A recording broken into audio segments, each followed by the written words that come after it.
বাড়িটা তো খুঁজে পাইতেছি না, দেখি এর কাছে জিগাই একটু যে রাকিবের বাড়িটা খুঁজে পাই নাকি। এই গেদা, এই রাকিব মির্দার বাড়ি চেনো? কি রে, মোগো বাড়ির কথা জিগায়, মোর বাপের কথা জিগায়, কাহিনীটা কি? আচ্ছা দেখ কে লই জিগাইয়া কি হবে বুঝছিনি তো। হে বাড়ি আপনার কাম কি? হে বাড়ি তো মাইয়ার আমার মাইয়ার বিয়ে দিব এই বাড়িতে, এই জন্য তাই বাড়িতে চিন্তাছি না, বাড়ি দেখতে আইছি। হালার ফলায় মোর বাপে কি লাগাইছে বাড়ির ভিতরে? এই বুড়া বয়সে হালার ফলায় বিয়ে হতে চায়, মোর বিয়ে দেওয়ার কোনো খবর নাই। এই হালার ফলায় আবার বিয়ে দেওয়ার পায়তারা করতেছে, তারা ওরা বিয়ে হরাইতেছি।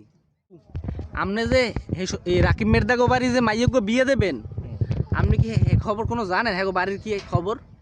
পোলা আছে, হ্যাঁ পোলা গুয়ায় সারা দিনে মদ গাঁজা ফার উপরে পড়ে থাকে, সকাল রাত পর্যন্ত মদ গাঁজা লই ব্যস্ত থাকে। হেবারই আপনার মাইয়গো বিয়ে দিলে আপনি মাইয়গো সুখে শান্তিতে ভাত খাইতে পারবে না। রাকিবের বলে একটা পোলা আছে ছোট, তার দ্বারা দিব। তো মোর বলি কি মোর বাপে মাইয়ে দেখছিলেন নি? আল্লাহ হল্লাম কি মোর নিজের বিয়ে মুই নিজেই ভাঙ্গানি দিলাম। আমার মাইয়াটারে বিয়ে দিতে চাইছিলাম রে আল্লাহ। ঠিক আছে, এই পাগল ছাগল পরিবারের ভিতরে বাপও গাঁজা খায় নাকি ছাওয়ালও গাঁজা খায়, একেবারে জীবনটা শেষ হয়। চল যাই, একেবারে জীবনটা শেষ হয়, বাঁচাইতে হবে, বাঁচাইতে। কামটা করলাম কি রে, 10টা বছর পর মোর বাপে মল্লিক সম্বন্ধ আনলে হ্যাঁ মুই এরম নিজেই ভাঙ্গে দিলাম। আহা।